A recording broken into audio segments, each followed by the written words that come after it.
Centenaire, on chine dans les petits patios, dans les petits recoins, dans l'orangerie. Si vous voulez, on n'est pas du tout dans une infrastructure de salon. On est au cœur d'une vieille bastide provençale du 19e siècle et de son jardin.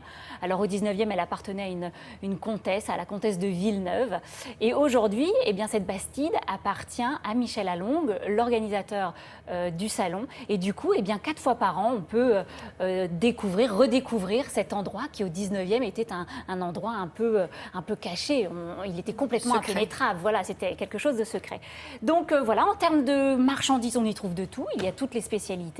Et vous allez voir que l'on peut faire de belles trouvailles. Regardez.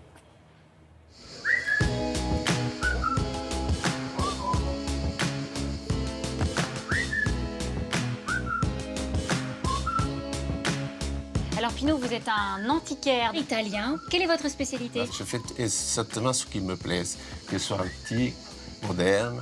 Et justement, dans les artistes contemporains, vous présentez celui-ci. Il s'appelle Fabrizio Dusi et il vient d'être choisi pour faire une énorme exposition à la Bocconi, l'Université de Milano. Quel est le concept de ces œuvres? C'est ce qu'on appelle les blabla, c'est ça? Voilà, c'est des personnages qui parlent. Cette boule colorée, ce seraient des mots que lui estime que les mots, les gens ils disent n'importe quoi. Donc c'est pour ça qu'on dit blabla, blabla.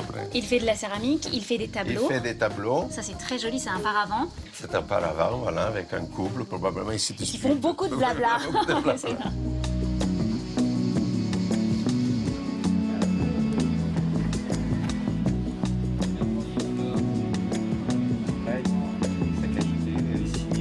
Alors Eric, ici, vous avez un petit trésor qui est caché. C'est une sculpture en bronze. Exactement. C'est un bronze qui a été édité d'après un plâtre original réalisé par Gustave Courbet. Alors Courbet, on le connaît en tant que peintre, mais pas en tant que sculpteur. Il a sculpté simplement à la fin de sa vie, quand il était en exil en Suisse. Il a été authentifié, il a été soumis à l'avis de l'expert spécialisé de Gustave Courbet, qui a pu le mettre en rapport à une œuvre existante dans les collections du musée de la Tour de Pels, qui représente ce même médaillon figurant Gambetta. C'est un travail qui a été très soigné. Bon, la fonte est très belle, le ciselage a été très fin, il y a eu un travail de patine particulièrement soigné. Et on se rend compte qu'il aurait pu faire aussi une grande carrière de sculpteur, parce que tout son talent sort aussi dans ces quelques éléments sculptés qu'il a laissés.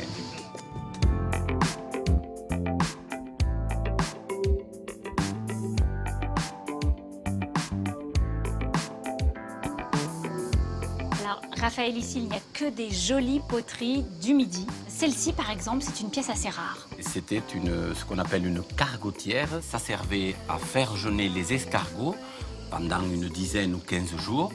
On leur mettait bien sûr des aromates, du fenouil, du thym, un petit peu de farine. Mais ça leur donnait un fumet qui était assez extraordinaire.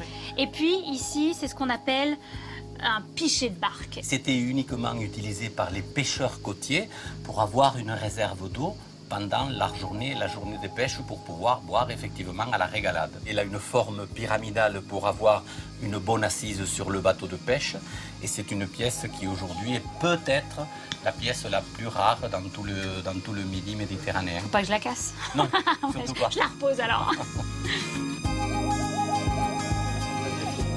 Alors, il y a de l'art moderne, il n'y a pas que des antiquités. Il y a de tout. Il y a des antiquités, de l'art moderne, de l'art contemporain. Vous l'avez vu chez Pinault. Il y a vraiment de tout. Regardez et ça. des trouvailles. Un petit objet que j'ai piqué justement à Raphaël, le dernier marchand que vous avez vu. Vous savez ce que c'est ça, Grégoire? Tu dois savoir, toi. Pour mettre dans les cheveux. C'est ce qu'on appelle une corsetière. Ça se mettait dans le corset.